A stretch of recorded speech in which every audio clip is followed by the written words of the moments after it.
Welcome back to the GSW and the League channel. On this video we're gonna talk about now the Eastern Conference contenders, real contenders, and then how I think the standings will go or like likely to go.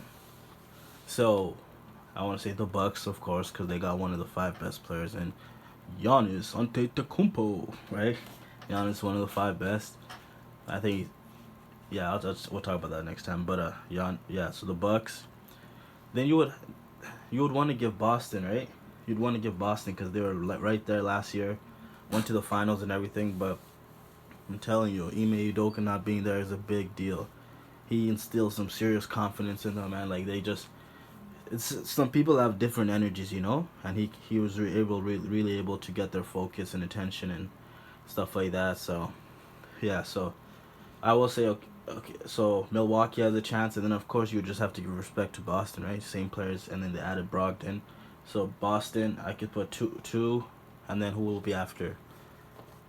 Brooklyn still got one of the two best players in the world after Steph is KD. So and then Kyrie, and then Ben is there too. Like Ben is a legit all-star. Like I know his shooting and stuff, and he's gotta stop being afraid and he's just gotta keep taking shots, and just that's how you get better. You won't get better if you don't keep shooting, right?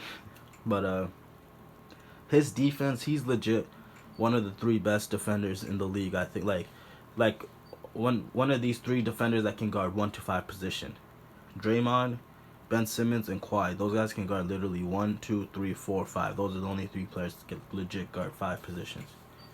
And Ben is like I remember watching the game when he was in Philly. His last year in Philly. The year when he was playing his last year playing in Philly. His defense, he would just my goodness, like I like Ben. You know what I mean? Like he would be suffocating Damian Lillard from basically full court, and Dame would be near the half court line, and he'd be almost he'd be getting him to go out of bounds and even backcourt and stuff. Like this defense, he's 6'10", he can move everything, and then his passing, his vision. Like last year, they didn't have that many playmakers, so they needed defenders. So that defense is gonna help because he can legit guard Giannis and players like that. I've seen him do it a lot of times and frustrated Giannis himself. It was funny, a lot of games though. So Simmons can help them where they needed help from last year. Defense, passing, they didn't have because KD and Kyrie they can pass, but they're more scorers. They don't get their team involved as much, right? They're more scorers and stuff. So Ben can do that, help them with their passing, and then they got shooters like Seth Curry, Patty Mills, Joe Harris is back, right? So they're loaded too. They just gotta learn to mesh that together. Steve Nash got to do better for sure. They got to learn how to mesh that up together and be a team on a string and be locked down, be a top 10 defense team, and then they'll have a chance. So Brooklyn, I could see them going third, and then of course, and then you got Cleveland, Cleveland. Who will be after them? And the Hawks. That's 4, 5, 6. But to be honest, for me, I'll be honest. I know Boston last year what they did and everything, so you got to give them respect. And Brooklyn because of KD and then Kyrie and Simmons and stuff, all the talent they have there. But I think honestly, the teams that are gonna come out of the East that have a chance. For me, I know a lot of people are like, me it's Philly and Cleveland. I know a lot of people would be like, Philly, like what? We always say this, trust the process. I know we've been through a lot of process.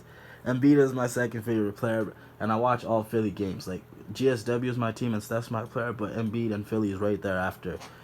Okay, Philly, Embiid, the last 2 years he could have got MVP. Seriously, I've watched all his games, most of them.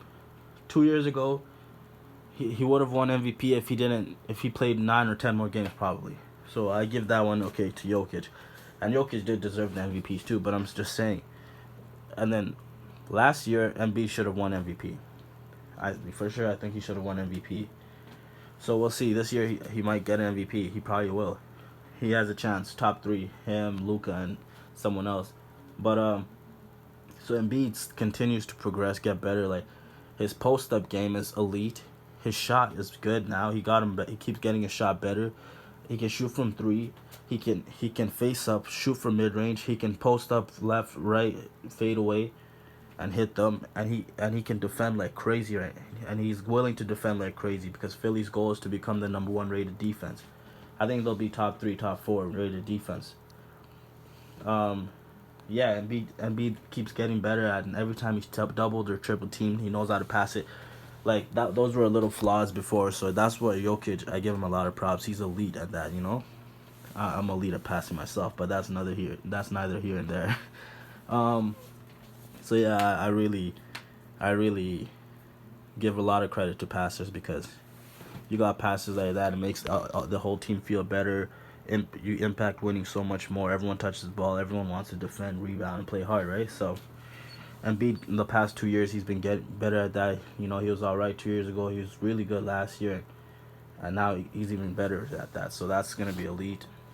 And then you got James Harden, who he has a lot of stuff to prove. Harden has a lot of stuff to prove. You know, we know he's an elite passer, and he can still score. And his body much better now. His body is in much better shape, so he's gonna probably be able to blow by people a little bit more, but not like obviously his prime. And then you got, but he knows he's gonna have to play real defense this year if they want to win, and I think he's willing to do it. I know he's willing to do it. He wants to win a championship bad, cause he's a great, like right. He's one of those greats for real. Then you got Tobias. Tobias 2 years ago he was an all-star. He should have been an all-star. Tobias can score. He can literally take you off the dribble, take you to the rack. He can literally post you up, turn left, turn right, fade away. He can do that. He can triple threat. He's really good at triple threading. You know, go and pull up for a nice jump shot. His three like he was always a shooter off the dribble. Like he can, you know, he creates his own shot a lot, but he's been developing into catch and shoot too. So now he has that in his game too. So now when Embiid's getting doubled, pass it. If Tobias is there, he'll be comfortable taking that shot all the time. When he has to post, he'll do it. He can do anything. He's pretty much a complete player. And his defense, he's been aware, and he's been getting better at defense too, so he's aware. Then you got Tyrese Maxey, this kid's unbelievable, man. He keeps getting better. He is fast like crazy. He can really shoot the ball. He can take it in and finish it. He can finish. He can stop for a floater, you know, and his passing is getting better and better. He's not one of those elite passers, but his passing is not bad. It's getting better. And he's defending. He's going to be defending this year. Well, he was always defending, but he's getting better and he got stronger. And Tyrese is going to surprise a lot of people. He might be an all-star this year, possible. And then, so yeah, that's why Philly. And then Doc is really motivated, and the more he's been with this team and comfortable, like now he's very comfortable. He's been comfortable to talk to Embiid since last year, right? Like first when Simmons was there his last year, he was really comfortable with Simmons for sure. Then that's why Simmons really left, because I know the thing that Doc said more hurt him, because Doc was always having his back through the whole year, right? So yeah, so he was really tight with Simmons. He was all right with Embiid. I could see the body language, like he was good. He liked Embiid, but he just wasn't as comfortable. Last year he was really comfortable with JoJo, right? Because not like Joel Embiid's comfortable with letting him coach and everything. He trusts Doc. They were really comfortable last year. And now this year, and then last year he was all right with James Harden, because James Harden came late. Remember? He came late and stuff. So then Doc was all right with him. And now this year we've seen the clip on YouTube where when they were on mic and him and James were talking about what they need to do, and for Joel and him and all the team and stuff, they're really comfortable now. And James and Joel are really comfortable now, and the whole team is comfortable. They've been vibing out, you know, going out to lunch and like just raising their chemistry like crazy. So I really think they're gonna go to the NBA Finals, or they have a really good chance to go to the NBA Finals. They'll be in the Eastern Conference for sure if no one gets hurt. So they have a chance to go to the finals. The Bucks, of course, have a chance to go to the finals. And then I think Cleveland, man. Because last year I was watching Cleveland, like, they were third seed before, and then they went to fourth, fifth, and they went down in that last couple months. I remember I was watching, because yeah, like they were good, like they were doing all that, but then they were running into hard teams that like they would be playing good for the whole game. Then the last quarter and the last few minutes of the game, they would be giving up leads and not knowing how to keep leads and stuff. And then bringing a guy in like the Spider Mitchell, Donovan Mitchell, who has proven to play big in the playoffs and stuff. He's proven to take big shots, hit big shots. So that's gonna be that's a special addition. Evan Mobley is special. I didn't know how good he was, but that guy is special. He can defend, block shots. He can post up, and he's probably got even better at it. I'm just saying from last year what I've seen. He can defend, block shots, post up. He can hit shots, open threes, and he can pump fake you, take it to the rack and finish. And he's willing passer and everything. He's elite. He might be an all-star this year. He has a chance. My Jared Allen, who blocks shots like crazy. He eats glass. He rebounds like crazy. And, he's getting his finishing. Like, his finishing is improving every year, right? He's not elite finishing like Evan Mobley and stuff like that. But he's not a bad finisher also. Like, jump hook right, jump hook left. And he's a dangerous lob threat. He can catch lobs from pretty much anywhere. Allen and his Afro, man, he's crazy jumper. Crazy athlete. And then my guy, Darius Garland. He's insane.